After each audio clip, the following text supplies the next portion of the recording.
In the room is Nicola Bundalo attending Washington next season and Darryn Peterson attending Kansas. All right, gentlemen, as you get seated here, I'm going to start the first question over here. And my question for you is to tell us about what it means to you to be named a 2025 McDonald's All-American. Darryn, we'll start with you. It means a lot. It's a great accomplishment for, my bad. For me and my family. I worked super hard. I think it was just some of the hard work paying off. I mean, it's an honor having the opportunity to come from immigrant parents who came from war and didn't really come here with much, and getting out of that and having the opportunity to bring them here and letting my family and everybody else see that. I mean, it's a great honor. I'm glad to be here. Hey, Darryn, Adam Zagori from NJ.com. How you doing? Great. How about you? Good. It looks like a couple of Kansas players entered the portal in the past few days. What would your message be to guys in the portal about, trying to come to Kansas to play for Coach Self? And I guess, are you trying to recruit anybody out of the portal, anybody else to come to the team? Yeah, I've been seeing a lot of guys were entering. I talked to Coach today about it. He asked me, was I worried about it? I told him nah, and his response was, you better not be, because you come in the hoop. So that's part of the game now. A lot of people are staying, a lot of people are leaving, but for the guys out there that think about Kansas, definitely come play with us. It's a great arena, great coach. I'm trying to win, so whatever it takes. Did he seem pretty confident going forward? For sure, yeah. I got on the phone with him. He didn't sound pressed at all about it. Hi, Brooke with the Players Tribune. Darryn, this question's for you. What do you think the Jayhawk fan base will be most excited to see out of you next year, and what message do you have for them? Most excited about? Probably hit some threes. I don't know. My first game, be confident hitting some threes. Then what was the second question? What message do you have for the Kansas fan base? Just come show love. I'm gonna do my best to get wins and try to bring a championship. And then last one, this is for Nicola. What made you want to commit to Washington? I mean, Coach Sprinkle, he's had a lot of history of winning with teams that maybe weren't built for his, around his style of play. I think he came to Utah State, went to the tournament. He's at Washington now, and I think, with Gray Osibor leaving, he plays the most minutes out of any four in the NCAA. I think that's a great role for me to come in and try to fill, and I'm going to do what I can to try to help the team.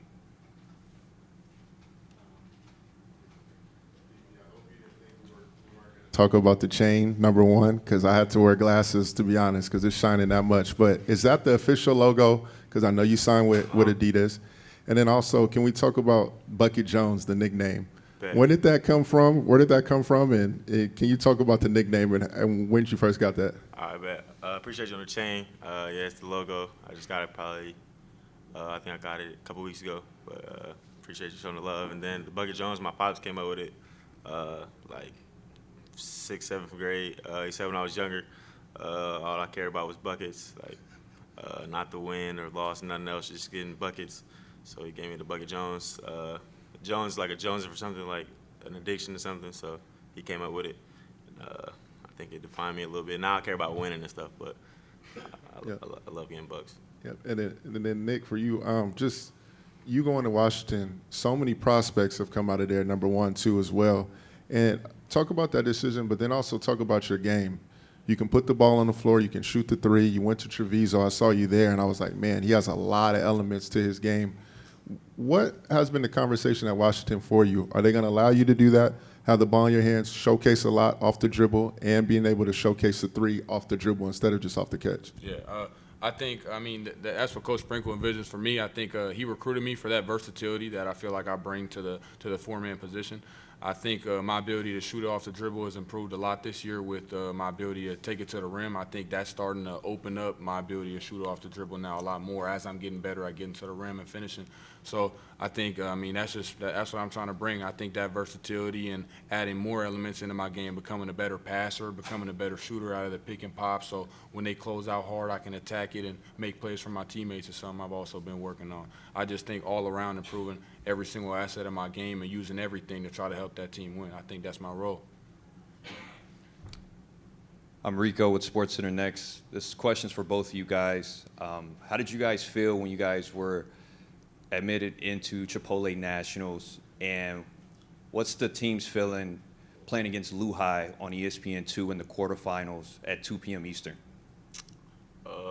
That was part of the reason we moved to Napa and went to Prolific Prep was to compete for the Nationals and be #1. So it was a great accomplishment for Nico and I and the team. Then we got Lehigh first. Definitely a great team, great coach. So we got to be prepared. We watching film and stuff, getting ready. We got to come here, lead the team, but we still locked in. I mean, I don't know if any of you guys know this, but me and Darryn grew up playing against each other from the same city. Shout out 330, Canton, Ohio. So one of the conversations that me and him had leading up to me transferring or coming to Prolific was like, hey, you want to win a national championship? And I mean, I was talking to him. I was like, who else would I want to be in Chipotle Nationals with? So that was something that me and him had a conversation about. And obviously the team's taking an unbelievable role in doing whatever it takes to win. I think their ability to fall in behind us and trying to help us win and just our togetherness as a whole is at an all-time high. I think we're really confident in our ability to go out there and have a good game against Lehigh, and hopefully we'll get by them and keep winning. McKenna Guerrero High School on SI. When you talked about being a McDonald's All-American, you talked about your families and thanking them. When did you both realize that this game was more than just basketball?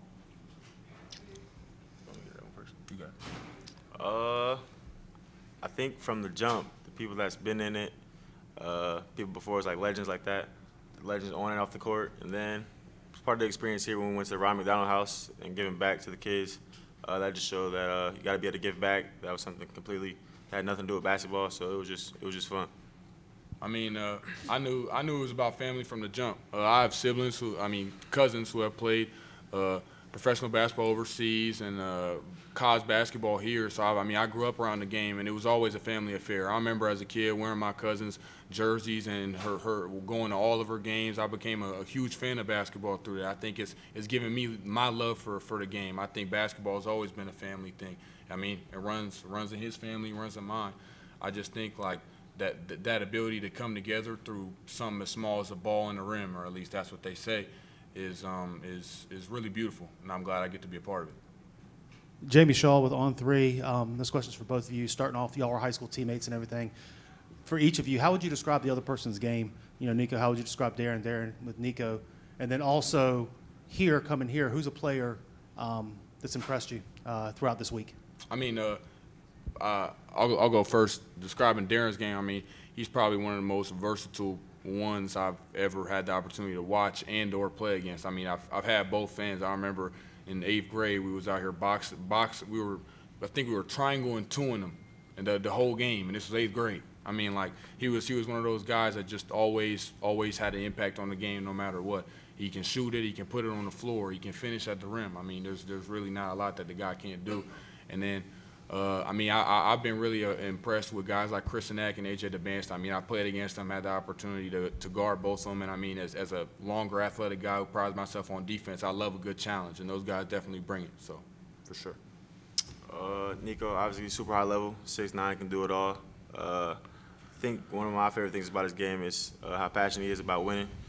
He's willing to, where he was last year, he was probably the best player on the team, but he's willing to come to Prolific and just be supporting cast and do whatever you got to do to win. So he brings shooting, finishing, defense, really whatever you need to win. So that, and then somebody that impressed me, I say Nico, obviously, and then Malik Thomas. Just we all guys that are used to being on the ball, but here we all can play the point. So being able to play it off the ball is pretty impressive to me.